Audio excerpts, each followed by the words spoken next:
400 lycéens et collégiens ont passé leur matinée de mercredi à écouter des scientifiques et à observer quelques travaux pratiques très simples.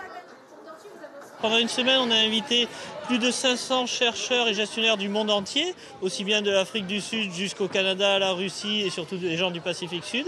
Et l'objectif, c'était de vulgariser, de montrer finalement à nos collégiens, à nos lycéens, l'importance de protéger notre environnement et donc de leur transférer les connaissances des scientifiques vers les collégiens et les lycéens, qui c'est eux qui géreront demain les poissons qui sont dans nos lagons.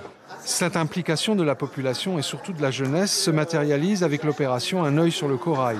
Il s'agit d'inciter chaque Polynésien à observer les coraux près de chez lui afin d'informer les scientifiques en cas d'évolution anormale. Toutes les informations qui remonteront seront ensuite analysées par le CRIOB.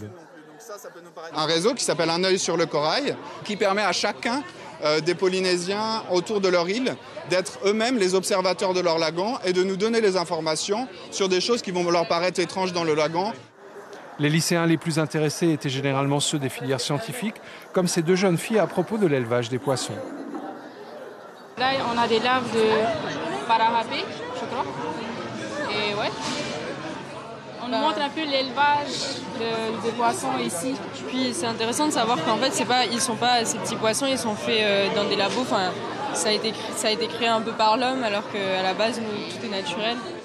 Une autre opération d'ouverture du colloque vers le grand public a eu lieu hier après-midi, signe du souci affiché par les scientifiques de partager leurs travaux et leurs préoccupations.